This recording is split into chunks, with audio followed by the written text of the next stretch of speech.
जब मेरी शादी हुई थी तो उस समय मेरी उम्र 30 साल थी। ऐसा नहीं है कि लड़के नहीं मिल रहे थे, काफी लड़के मिले, लेकिन कुछ ने मुझे रिजेक्ट कर दिया और कुछ को मैंने।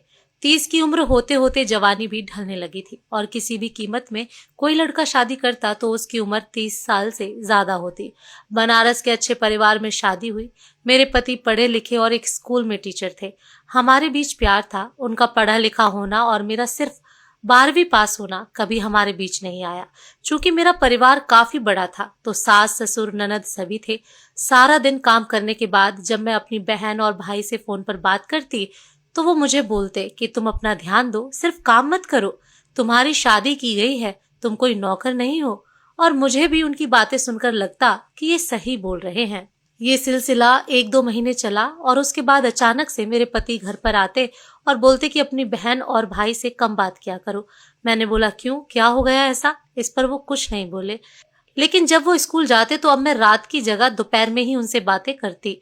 4-5 दिन बाद वो फिर से मुझे मना किए और इस बार कहा कि ये घर तुम्हारा है, तुम्हें जैसे रहना है रहो, लेकिन किसी बाहरी का इंटरफेयर मुझे बर्दाश्त नहीं रहेगा। जब मैंने अगले दिन ये बात अपने भाई और बहन को बताई तो वो भड़क गए और बोले तुम बोलो तो अभी घर आके उन्हें बताते हैं। काफी भला बुरा बोला। यहाँ तक बोला कि तुम्हें कोई दिक्कत है तो आ जाओ यहाँ वापस। अगली सुबह पति ने मुझसे मेरा फोन ले लिया और बोला आज के बाद तुम अपने मायके वालों से बात नहीं करोगी।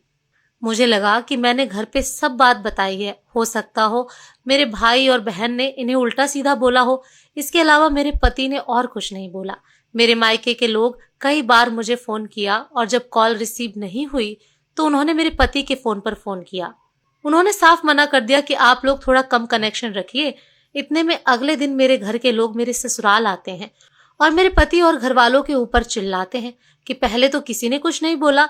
उसके बाद मेरे पति मेरा फोन लेके आते हैं और सारी बातें जो मेरी बहन से हुई और भाई से हुई सबके सामने रिकॉर्ड किया हुआ सबको सुनाते हैं। अब मुझे पता चला कि मेरे फोन में सारी बात रिकॉर्ड होती थी, जिसे सुनने के बाद मेरे पति मुझे बात करने के लिए मना करते थे। बात और बढ़ गई। मेरी बहन ने मुझे घर चलने को कहा और बोला इन सब से रिश्ता तोड़ लो। मेरे पति ने बोला ये घर तुम्हारा है, लेकिन मैं तुम्हें जबरदस्ती नहीं रोकूंगा। ये फैसला तुम खुद करो, तुम्हें हमारे यहाँ रहना है या अपने मायके वापस जाना है।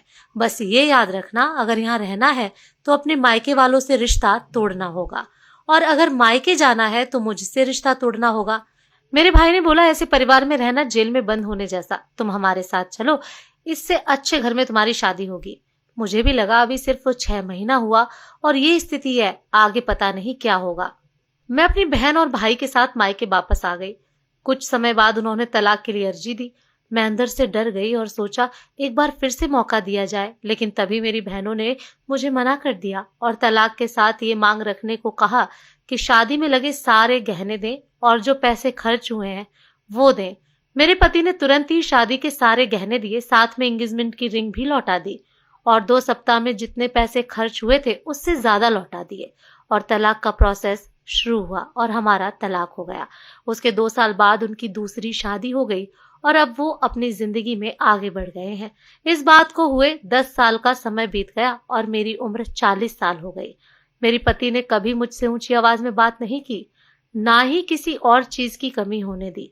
आज पीछे मुड़कर देखती हूँ तो लगता है कि मेरी बहन और मेरे भाई मुझे गलत बातें सिखाते थे। मेरे पति मुझसे बस ये उम्मीद रखते थे कि मैं घर तोड़ने का काम ना करूं।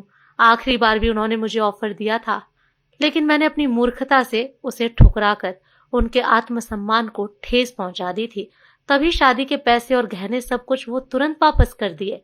आज मैं अकेली हूँ। मेरे 2 भाई और 3 बहन हैं, लेकिन सब अपने में व्यस्त हैं। दोनों भाई अपने परिवार में व्यस्त हैं और दोनों बहनों का अपना घर है और वो बखूबी उसे संभाल रही हैं।